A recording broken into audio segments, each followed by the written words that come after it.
2025 한우리 묵상과 기도. 오늘은 11월 11일 화요일입니다. 이 시간 먼저 금주의 암송 구절 예레미야 33장 3절 말씀 함께 외워보겠습니다. 너는 내게 부르짖으라. 내가 내게 응답하겠고 내가 알지 못하는 크고 은밀한 일을 내게 보이리라. 그리고 오늘의 말씀은 예레미야 33장 4절에서 6절 말씀입니다. 이 시간 저와 함께 말씀을 천천히 정독해 보겠습니다. 이스라엘의 하나님 여호와께서 말씀하시니라. 무리가 이 성읍의 가옥과 유다 왕궁을 헐어서 갈대아인의 참호와 칼을 대항하여 싸우려 하였으나 내가 나의 노여움과 분함으로 그들을 죽이고 그들의 시체로 이 성을 채우게 하였나니 이는 그들의 모든 악행으로 말미암아 나의 얼굴을 가리어 이 성을 돌아보지 아니하였음이라. 그러나 보라, 내가 이 성읍을 치료하며 고쳐 낫게 하고 평안과 진실이 풍성함을 그들에게 나타낼 것이며. 하나님께서는 그분의 말씀을 전하다가 갇힌 예레미야에게 놀라운 약속의 말씀을 주십니다. 당신께서 지금 크고 은밀한 일을 계획하고 계신다고. 그래서 그 일이 이루어지도록 부르짖어 기도하라고. 그렇다면 하나님께서 보이시려는 큰 일은 무엇일까요? 4절에서의 무리는 유다 백성들을 의미합니다. 유다 백성들은 당시 갈대아인, 즉 바벨론 제국의 군대가 쳐들어왔을 때 이들의 공격에 대항하기 위해서 예루살렘의 가옥과 궁전을 헐어서 그 자재들로 성체를 보수하고 방어를 위한 기구들을 만들었습니다. 하지만 그런 노력들도 헛수고일 뿐이었습니다. 왜냐하면 하나님의 진노가 이미 유다 백성들을 향해 있었기 때문입니다. 그들은 바벨론 군대에 의해서 무참하게 짓밟힐 수밖에 없었습니다. 유다와 예루살렘 백성들이 당한 처지는 너무나 비참했습니다. 하지만 하나님은 그 이유를 분명하게 말씀하십니다. 나의 노여움과 분함으로 그들의 악행으로 말미암아. 하나님께 거역하고 악을 행하고 불순종 그리고 그분을 멀리하는 것은 하나님의 분노를 일으킵니다. 죄의 결과는 이렇게 심각합니다. 하지만 하나님의 크고 은밀한 일의 반전은 6절부터 시작됩니다. 그러나 보라, 내가 이 성읍을 치료하며 고쳐 낫게 하고. 하나님의 진노로 버림받고 심판받았던 성읍, 그러나 하나님은 그 성읍을 치료하고 회복시키시겠다고 말씀하십니다. 죄는 분명히 무섭습니다. 하나님의 진노를 일으키고 그분의 심판과 징계로 이어질 수밖에 없습니다. 하지만 그런 죄들을 넘어서 멸망당한 이들, 소망을 잃은 이들, 심지어 그 일이 자신들의 잘못 때문이다 하더라도 하나님은 그들을 반드시 회복시키시겠다고 약속하십니다. 이것이 바로 크고 은밀한 일, 감추어져 있었던 주님의 큰 일입니다. 현재의 상황 때문에 낙심되고 하나님이 어디 있나 싶더라도 하나님은 그 일 너머에서 지금도 일하시며 우리를 향한 놀라운 회복의 일을 계획하시고 계심을 믿습니다. 그런 우리들에게도 말씀하십니다. 너는 내게 부르짖으라. 겸손한 마음으로 하나님의 선하심을 믿으며 의지하며 우리도 그렇게 무릎으로 주님께 나아간다면 주님께서 계획하고 계시는 회복의 일, 치료의 일이 우리에게도 곧 반드시 일어날 것을 믿습니다. 이 시간 개인적으로 묵상하는 시간을 가져보십시오. 오늘 본문 말씀은 당신의 삶에 어떤 의미가 있습니까? 이 말씀을 어떻게 당신의 삶에 적용할 수 있을까요?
오늘 본문 말씀에서 보는 유다 백성들의 현재와 그들을 향해 하나님께서 준비하고 계시는 미래는 너무나 대조되고 큰 차이를 보입니다. 그들의 현재는 비참하고 소망이 없고 하나님이 계시지 않고 사람들의 조롱, 멸시, 핍박밖에 없는 너무나 암담한 상태입니다. 하지만 하나님께서 이들을 향해 갖고 계신 계획은 너무나 밝고 소망이 있고 회복, 평안, 진실이 풍성합니다. 그렇기에 아무도 이런 일이 있을 것이라고는 상상도 기대도 하지 못했습니다. 하나님께서 당신의 회복의 플랜을 크고 은밀한 일이라고 말씀하신 것도 이 때문일 것입니다. 아무도 모르는 일, 아무도 그런 일이 있을 것이라고 기대하지 않는 일. 우리의 삶 속에서 현재의 고난, 절망이 너무나 크면 그 절망 속에서 빠져나오기가 쉽지 않습니다. 왜 하나님은 나를 이런 상황 속에 두시는가? 왜 나를 이렇게 오래도록 내버려 두시는가? 한탄하기는 쉽지만 그 속에서 믿음과 소망, 신뢰를 갖기는 참 어렵습니다. 오늘 예레미야를 통해 주신 하나님의 말씀은 그런 우리들, 그런 상황 속에 있는 사람들에게 소망을 줍니다. 현재가 너무나 절망스럽고 어둡다 하더라도 하나님은 이미 우리를 회복시키시는 일을, 계획을 세워 놓으셨다는 것, 그리고 그 일을 준비하고 이미 진행하고 계신다는 것, 우리의 눈앞에 당장 보이지 않더라도. 그런데 하나님은 그 회복을 위해서 우리에게 부르짖으라 말씀하십니다. 기도 없이는 하나님의 일을 볼 수 없기 때문에 하나님은 우리의 간절한 기도 가운데 일하시기 때문이지요. 하지만 우리가 기억해야 할 것이 있습니다. 우리의 기도 속에는 겸손한 마음, 자신을 돌아보는 마음이 동반되어야 합니다. 자신을 돌아보지 않으며 하나님의 역사만을 부르짖는 것은 의미가 없습니다. 하나님 앞에 자신을 낮추며 회개하는 마음으로 부르짖어야 합니다. 하나님의 역사가 우리의 삶에 있기 전에 하나님은 우리의 내면에 먼저 일하신다고 하지요.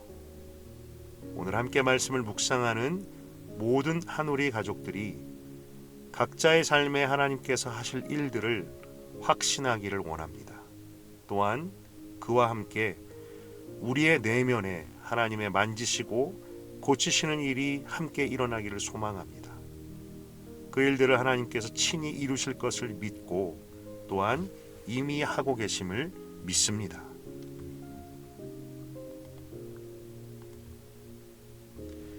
당신의 기도는 무엇입니까? 이 시간 개인적으로 기도하는 시간을 가져보십시오. 현재의 어려움과 고난이 크다고 하더라도 하나님께서 저의 삶에 크고 은밀한 일을 계획하시고 이루실 것을 신뢰하게 하소서. 하나님의 역사를 고대하며 부르짖게 하시고 자신을 돌아보며 낮은 마음으로 기도하게 하소서.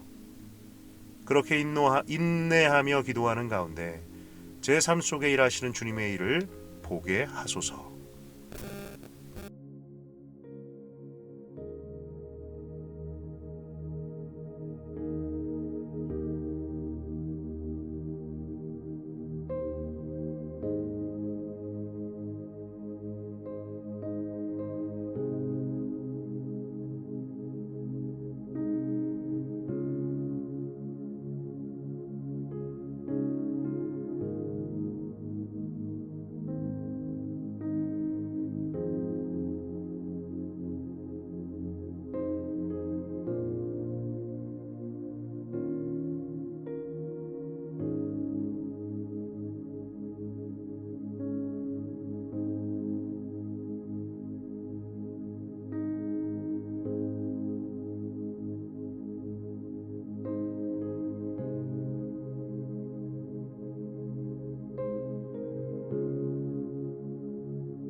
이 시간 한 번 더 기도할 때 오늘은 우리 주위에 예수님을 믿지 않는 이웃들의 구원을 위하여 기도합시다.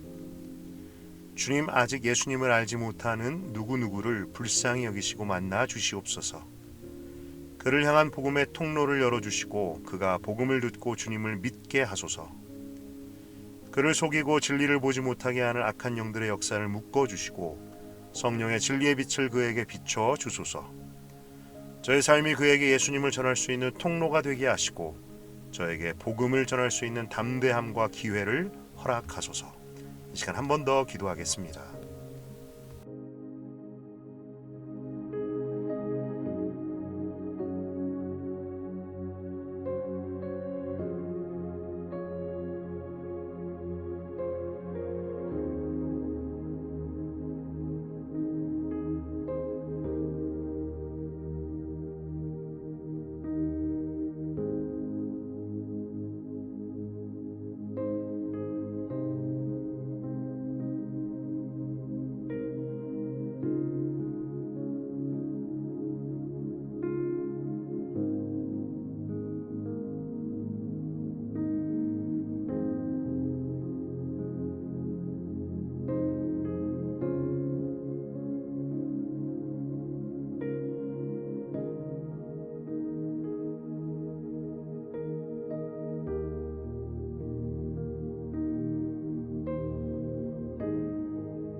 하나님 아버지, 말씀 속에서 주님의 긍휼과 자비를 봅니다. 이스라엘의 죄가 하나님을 노하게 할 정도로 컸지만 하나님의 긍휼과 자비는 더 컸습니다. 우리의 삶 속에도 주님의 마음을 아프게 하는 죄가 많이 있지만 그럼에도 주님은 우리를 외면치 않으시고 우리를 용서와 회복의 길로 이끌어 주시니 감사합니다. 하나님, 저의 삶 속에 주님의 회복의 일을 보기를 원합니다. 이를 위해 주님께 부르짖게 하시고 다만 마음을 낮추며 자신을 돌아보게 하소서. 메마른 사막에 강이 흐르고 꽃이 피게 하시는 주님께서 우리의 삶에도 큰 일을 행하여 주실 것을 믿습니다. 하나님, 오늘 우리가 올려드렸던 이웃, 가족, 친구들을 기억하여 주소서. 그들의 삶 속에 역사하여 주소서. 그들을 향한 복음의 문을 열어주시고 진리의 빛을 그들에게 비춰 주시옵소서. 주님을 인정하지 않았던 그들의 죄를 용서하시고 저들이 속히 주님께로 돌아올 수 있게 하여 주십시오. 하나님, 계속되고 있는 단일 기도회가 우리 모두에게 주님을 만나고 주님의 음성을 듣는 자리가 되게 하시고, 그래서 우리 삶에 회복의 물꼬가 트이는 기회가 되게 하여 주시옵소서. 예수님의 이름으로 기도드렸습니다. 아멘.